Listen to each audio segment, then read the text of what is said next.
Hello everyone, and welcome to my EastEnders Media News channel. I hope everyone is having a wonderful day. Before we begin, please hit the subscribe button and give this video a thumbs up. A sneak peek at Whitney Dean and Zack Hudson's collaboration project, EastEnders, has been provided by EastEnders. In Thursday's episode, May 2nd, Whitney decided to follow Honey Mitchell's lead and pop the question to her partner Zack. She was feeling quite happy after finding out she could now formally foster Brittany, the schoolgirl. Whitney is still ignorant that her stepmother Bianca Jackson is aware that Zack cheated on her with her closest friend Lauren Branning last week. In this Monday, May 6th episode, Zack and Whitney's stag and hen parties will be handled by Martin and Chelsea, respectively. The two set up a date for later in the month, and EastEnders has shared some brand new images to tease the event. The scenes, which will premiere the week of May 13th, include Whitney and Zack's relatives and friends getting together at the Vic for a celebration. The photos demonstrate how the Walford community dressed up to honor the happy couple. Tensions between Bianca, Lauren, Whitney, and Zack are already high, so when a shocking event throws the celebrations into disarray, things could get even worse. Will the nuptials proceed? It's unclear, but it has already been announced that Shona McGarty will be departing her position as Whitney. Her last scenes are expected to run in the coming weeks. Since recording her last scenes as Whitney, Shona has found new work. She will now play Jenny in 222, a ghost story when it runs in Dublin. For a brief run, she will appear alongside Colin O'Donoghue from Once Upon a Time, Laura Whitmore from Love Island, and Jay McGuinness from Strictly. Ticketmaster is the place to buy tickets for the performances, which take place Tuesday through Sunday. Brittany Wainwright, the foster daughter of Whitney Dean and Zack Hudson on EastEnders, is once again under their protection. Viewers recently discovered that Whitney had not been legally fostering Brittany as she had stated. Rather, she had transported Brittany from Milton Keynes to Walford by paying Brittany's mother Keely under the table. Social services had taken custody of Brittany until they could ascertain the veracity of Whitney's agreement with the mother of the kid.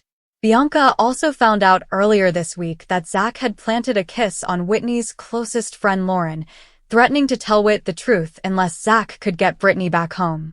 In Wednesday's, May 1st, episode, Zack and Bianca managed to locate Keely, but their meeting at Walford East turned tense. Bianca accused Keely of selling her missing phone to get more drugs, and she almost left the fight in the nick of time.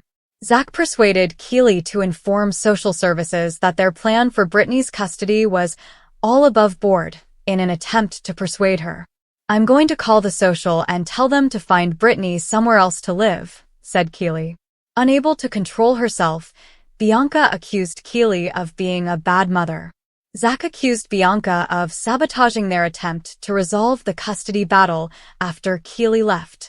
Later, when Zack saw Keely alone at the Vic, he urged her to allow Brittany to stay with Whitney in order to offer her a different childhood than the one she received.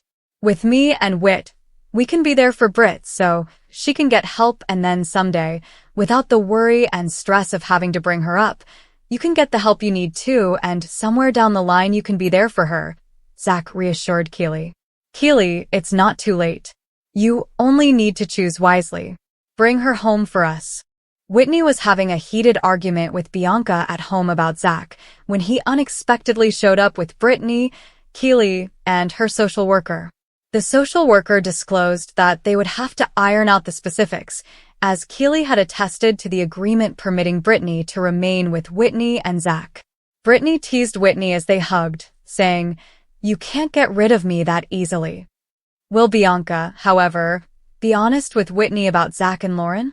Spoilers for this Thursday's, May 2nd, episode of EastEnders, which hasn't yet broadcast on BBC One, are below. In the most recent episode of EastEnders, Whitney Dean made the snap decision to ask her partner Zack Hudson to marry her. Zack recently jeopardized his relationship with Whitney by having an affair with her closest friend Lauren Branning the previous week. Zack was upset at the moment that he had been misled about Brittany's foster situation, but his guilt increased when Whitney apologized a great deal the next day. Zack has been more concerned because of the stress Lauren is already under, even though she has been determined that they must tell Whitney the truth in the aftermath. When Bianca found out what had happened, she was equally appalled and threatened to tell Whitney the truth if Zack failed to bring back Brittany, who had been taken away by social services. In Thursday's episode, which you can watch right now on BBC iPlayer, Zack emerged as the hero of the moment when he helped Brittany get permission to stay in Walford. Bianca informed Zack that a deal was a deal and that she wouldn't be informing Whitney personally because she knew that he still should, even though Whitney was ecstatic. Later, when Ollie Alexander was visiting Johnny Carter, they all went to the Vic to meet up. Whitney made the decision to follow Honey's lead and pop the question to Zack when she was still feeling quite emotional from the day. In front of everyone in the bar, Whitney got down on one knee and proposed to Zack. Bianca and Lauren were watching angrily, but she was thrilled when Zack accepted. Will they, however, be able to down the aisle? It's unclear, but it has already been announced that Shona McGarty will be departing her position as Whitney. Her last scenes are expected to run in the coming weeks.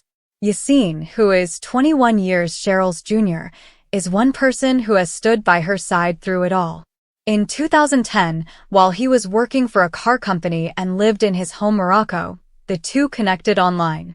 Despite being married in 2011, they were separated for 9 years due to COVID, a family sickness, earthquakes, and visa problems. They disproved the doubters last year when they moved into their new Blackpool home with Cheryl's 24-year-old son Alex, from her 2008 divorced first marriage to Alex Sadiki. Yass commends his wife's bravery and tenacity in his first speech. He recalls, "I thought I was going to lose her when she told me about the cancer. When you mentioned cancer, I immediately thought of death. My father's illness and my grandmother's passing on top of everything else going on in Morocco made me feel as though I was confronting a wall full of fissures, but her news caused the wall to collapse. It was the most terrifying thing." Her self-harm is compared by him to playing with the devil. The husband of Cheryl, who works at a nearby restaurant, continues, "I was trying to stop her. I think I could have done better, but I tried. It's like fighting an invisible adversary, in my opinion, that the psychological effects of cancer can ruin some people just as much as the illness itself. However, Cheryl is the most incredible and resilient person I have ever encountered. That's among the many reasons I adore her." Thanks for watching if you like this video, so please don't forget to subscribe to my channel and don't miss any updates.